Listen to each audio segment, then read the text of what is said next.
ചേരാനുണ്ട്. KPCC DCC പുനഃസംഘടനാ ചർച്ചകൾ വഴിമുട്ടി നിൽക്കുകയാണ്. നേതാക്കളുടെ കടുംപിടുത്തമാണ് അനിശ്ചിതത്വത്തിന് കാരണം. തിരുവനന്തപുരം, പത്തനംതിട്ട, പാലക്കാട് DCC നേതൃമാറ്റമാണ് വെല്ലുവിളി. പുനഃസംഘടന വൈകുന്നതിൽ കോൺഗ്രസ് ഹൈക്കമാൻഡിന് കടുത്ത അസംതൃപ്തിയുമുണ്ട്.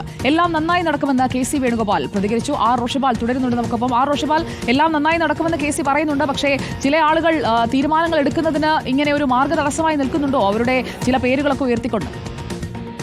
സുജയപാർവതി, DCC KPCC പുനഃസംഘടനയുമായി ബന്ധപ്പെട്ട് എത്രയോ ദിവസങ്ങളായി കോൺഗ്രസ് നേതൃത്വം ചർച്ച നടത്തുന്നു. പക്ഷേ കൃത്യമായ ഒരു തീരുമാനമെടുക്കാൻ സാധിക്കുന്നില്ല. കാരണം മുതിർന്ന നേതാക്കൾ ഉൾപ്പെടെ പല പ്രധാനപ്പെട്ട നേതാക്കളുടെ പേരുകൾ ജില്ലാ കോൺഗ്രസ് കമ്മിറ്റി അധ്യക്ഷ പദവിയിലേക്ക് നിർദ്ദേശിച്ചതാണ് ഈ തർക്കങ്ങൾക്കും ഇത് പ്രതിസന്ധിയിലാകാനും കാരണം. പക്ഷേ ഹൈക്കമാൻഡിന് കടുത്ത അസംതൃപ്തിയുണ്ട്. കാരണം പുനഃസംഘടന വൈകിയാൽ തദ്ദേശ തെരഞ്ഞെടുപ്പിനെ അത് ബാധിക്കുമെന്നാണ് ഹൈക്കമാൻഡിന്റെ വിലയിരുത്തൽ. ഏതായാലും DCCകളിൽ 5 ജില്ലാ കോൺഗ്രസ് കമ്മിറ്റികൾ നേതൃമാറ്റം വേണ്ട എന്ന് നേരത്തെ ധാരണയായിരുന്നു. അതിനു പുറമെ പത്തനംതിട്ടയും പാലക്കാടും നേതൃമാറ്റം പാടില്ലെന്ന് ചില നേതാക്കൾ ആവശ്യമുന്നയിച്ച ഒരു സാഹചര്യമുണ്ട്.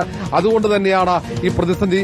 നേരെ മറിച്ച് DCC പുനഃസംഘടന പൂർത്തിയായാൽ KPCC പുനഃസംഘടന എളുപ്പത്തിൽ പൂർത്തിയാക്കാൻ കഴിയുമെന്ന ആത്മവിശ്വാസം. പക്ഷേ ജംബോ കമ്മിറ്റി ഹൈക്കമാൻഡിന് എതിർപ്പുണ്ട്. ജംബോ കമ്മിറ്റി വേണ്ടെന്ന നിലപാടാണ്. പക്ഷേ സംസ്ഥാനത്തെ നേതാക്കൾ സമാനമായി തന്നെ പേരുകൾ നിർദ്ദേശിച്ചതുകൊണ്ട് തന്നെ 100-ൽ കൂടുതൽ അംഗമുണ്ടാകും ഈ ഭാരവാഹി പട്ടികയിൽ ഏതാണ്ട് ഉറപ്പായി കഴിഞ്ഞു.